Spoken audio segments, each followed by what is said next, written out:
Bwe tusookera mu ssaza Ssese abatuuze ku mwalo gw'Emisonzi mu disitulikiti y'e Kalangala mu bizinga by'e Ssese baguddemu entiisa Ggoonya bw'eridde omwana ng'agenze okusena amazzi ku nnyanja n'emusaanyaawo.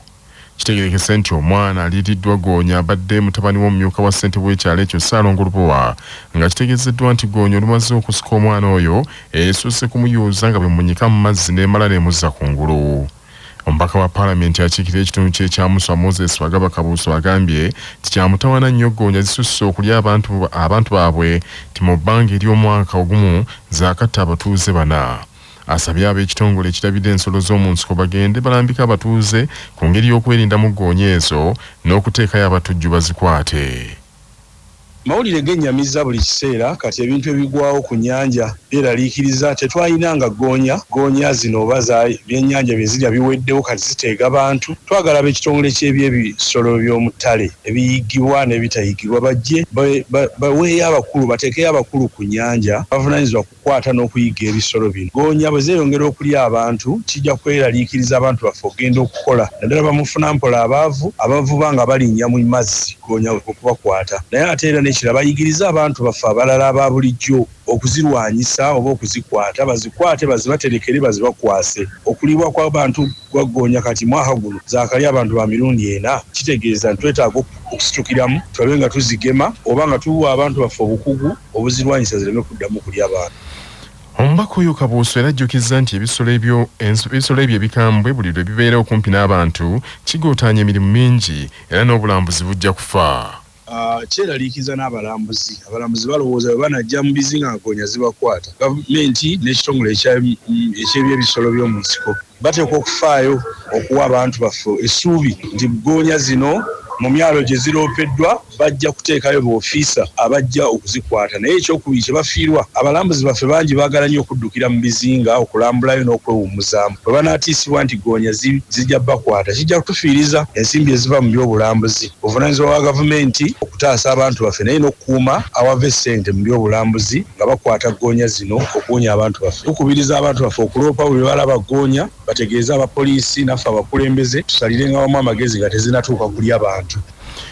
Mu nsaza Buddu ssentebe wa disitulikiti y'e Bukomansimbi Fred Nyenje Kayiira awabudde abakulira ebifo bya gavumenti okuli amasomero n'amalwaliro okukola ekibuga kyonna ebifo ebyo babifunira ebyapa baba baagala okufuna ebizimbe eby'omulembe. Mubaraka Sebufu Junior y'abirina. Ssentebe oyo Fred Nyenje Kayiira asinzidde ku ssomero lya gavumenti erya Kagoyegoye Muslim Primary School mu Town Council y'e Butenga. Abalikulira bwe babadde bakwasa abazadde n'abayizi ebyava mu bigezo bya P7 omwaka oguwedde. Kiddiridde akulira essomero eryo Mugenyi Siraaje okulaajanira disitulikiti ebadduukirire waakiri n'ekizimbe kimu. Bw'ategeezezza nti balina ebibiina oba kiraasi 7 ate ekizimbe balina kimu kyokka kya bibiina oba kiraasi 4 zokka ng'abaana abasigadde basomera miti ng'ate n'ekyo ekizimbe kikaddemu anti baakifuna ku Masaka nga Bukomansimbi ekyali eyo. Essaawa eno tugiyita Kagoyegoye empya kubanga ssentebe okujjako okubeera nti tulina bizimbe na toyireti n'ebirala naye njagala nkwanjulire tulina ebintu bino wammanga. Tulina amasannyalaze mu ssomero omwo mwonna amasannyalaze mwegali. Tulina amazzi, tulina senta namba omwatu wa senta namba mu Kagoyegoye empya. Abaana baffe batuulira wano. Bw'atyo ssentebe ne banne nabo baliko bye beerabiddeko anti balambudde essomero lyonna erya Kagoyegoye gye bakizuulidde nti lirina kaabuyonjo emu yokka eyabaweebwa disitulikiti y'e Bukomansimbi. Ekiwadde ssentebe amaanyi n'essuubi mu kulambula okwo kwe kuba nti eyawaayo ettaka okutudde essomero lya Kagoyegoye yabakkiriza ne beekubira ekyapa era bakirina. Ssentebe oyo asuubizza nti ye n'olukiiko lwe baakufuba okulaba ng'essomero eryo lifunayo ekizimbe n'asaba abalala abatalina byapa okubifuna kuba gavumenti eteeka ssente weeraba. Twagala kukwataganira wamu essomero lino tulizimbe lituuke ku ekyo kye tukola kye twagala. Headmaster abadde musanyufu bw'obadde oyanjula ebintu ebiri ku ssomero wano. Amasomero agasinga obungi ge ngenze nkyalamu gabeera n'abasomesa 7 waliwo n'agalina 5. Kati ate wano bwe tuba nga tulina abasomesa 14 ekyo kya mukisa era lino essomero ndowooza tutwebaza kuba oba mukulembeze mulungi. Ebyo byonna bisoose n'adduwa okwebaza Katonda olw'ebigezo okukomawo obulungi ku lwa CBS FM ey'obujjajja Nantasingwa. Mubaraka Sebufu Junior ndi Bukoma Nsimbi. Mu ssaza Ssingo bassentebe b'ebyalo eby'enjawulo mu disitulikiti y'Emityana bawanjagidde gavumenti ebeeko omutima gw'ensimbi gweteekawo nga zaakuyambako n'okulabirira abakulembeze ku nkiiko z'ebyalo okubawonya bannaabwe be batuula nabo ku bukiiko obwo ababalangira omutwalo gw'ensimbi ogumu ogwayoba buli mwezi. James Kana Sebuguzi Kabituwe. Okuwanjaga kw'abanyini ntebe b'ebyalo bano kujjidde mu kiseera nga gavumenti mu kuyita minisitule ya gavumenti ez'ebitundu ekulembera minisita Rafael Magezi kyejje enanula ekisanja ky'abanyini ntebe bano okutuukira ddala mu kalulu ka bonna akanaabeerawo omwaka 2021 nga gavumenti yategeezezza nti ku olwo nabo lwe banaalondebwa. Kinajjukirwa nti ekisanja ky'abano kizze kinaanulwa enfunda eziwera okuviira ddala ku kiseera ekitongole lwe kyalina okukoma.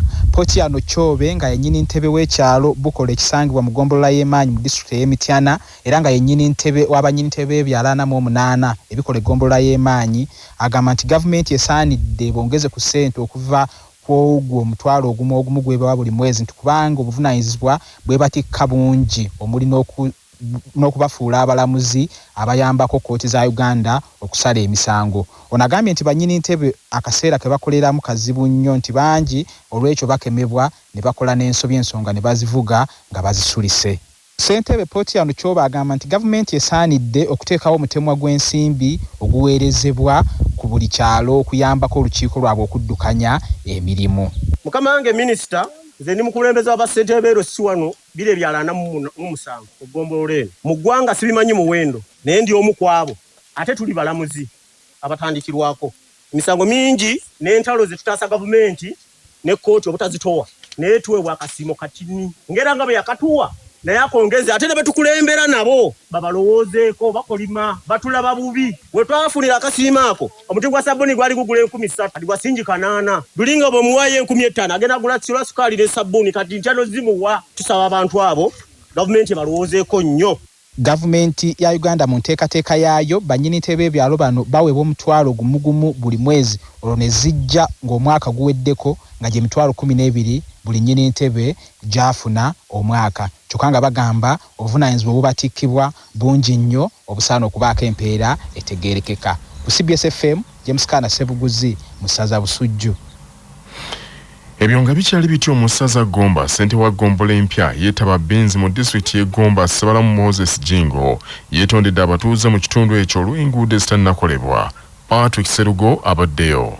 Ssentebe Ssabalamu Moses Jingo Livingstone agambye nti obuzibu buva ku tractor emu yokka disitulikiti y'e Gomba gy'erina nga erima enguudo n'agamba nti kumpi tractor eyo yafuuka yakukayanira nga buli ggombolo egyetaaga erima enguudo zaayo so nga ate n'aba disitulikiti bagyetaaga okukola enguudo zaabwe ate nga n'ekirala tractor eyo efa nnyo. Ssentebe Jingo Ssabalamu Moses asinzidde Ngoma Nnene mu kwogerako ne CBS naawe ekyokulabirako eky'enguudo okuli oluva mu kabuga ak'Ettaba okudda ku kyalo Binzi Lulo Kyanika Kalimumwa okutuuka e Buyinja Butoole n'enguudo endala nti ziri bubi kyokka essaawa yonna ggombolo egenda kuzirima n'agumya abatuuze abakozesa n'oluguudo oluva mu katawuni ak'Engoma Nnene okudda ku kyalo Bugabo Kiginya okutuuka e Namatebe ku nsalo ya disitulikiti y'e Gomba ne Busujju nalwo disitulikiti egenda kulukola essaawa yonna. Ssentebe Jingo Moses Livingstone alangiridde nga bwe yeetaaga ekisanja ekirala agasseeko nti ggombolola erina enguudo z'ekoze okuli oluva e Buyinja Butoole okutuuka e Kittante n'oluva e Budonga okudda e Ngalagala. Mu ngeri y'emu ssentebe oyo alabudde n'abazadde abatannaba kuzzaayo baana ku masomero kye bali mu kukola kutemerako baana baabwe ettaka.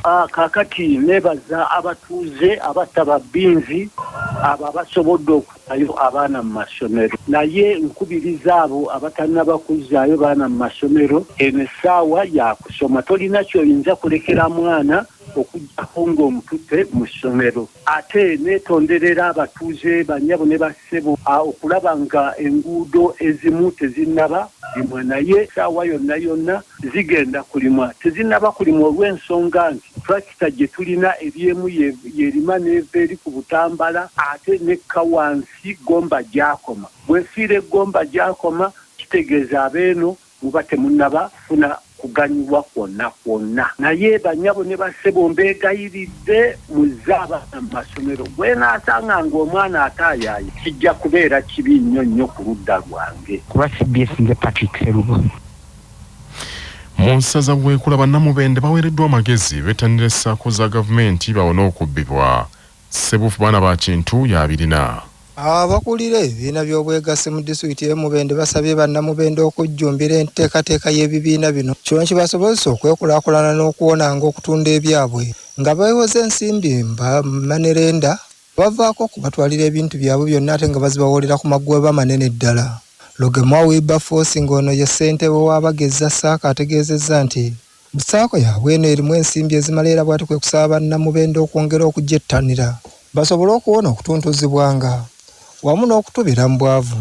Ono annyonnyodde nti yeewuunya okulaba ng'aliwo bannamubende abatanneegatta kubagezza Ssaako. Ono ne balyoka bettaniranga okwewolanga ensimbi mu bano abawozi ba ssente abantu basakinnoomu abababinika amagoba amanene ennyo eddala. Ate ne bawunzika nga ensimbi zaabwe zonna zifudde ne bizinensi zaabwe zonna ne zisaanawo. Ono agasseeko nti afunye abantu bangi abajja ne bamulaajanira ng'ebintu byabwe ebiboyeddwa abantu abawola ensimbi mu ngeri ey'olukujjukujju ng'era bano buli babiteekayo ng'omusingo babakozesa endagaano eziraga nti nno babiguze olwo ne bawunzika nga basigadde mu bbanga. Bagezza Ssaako y'emu ku Ssaako ezasookawo mu disitulikiti eno ey'e Mubende era ng'erina bammemba abasukka mu 300 nga mu kiseera kino ewola ensimbi abalimi n'abalunzi n'abasuubuzi okusobola okwekulaakulanya mu kitundu kino. Ssebuufu baana ba Kintu Kironde, CBS FM e Mubende.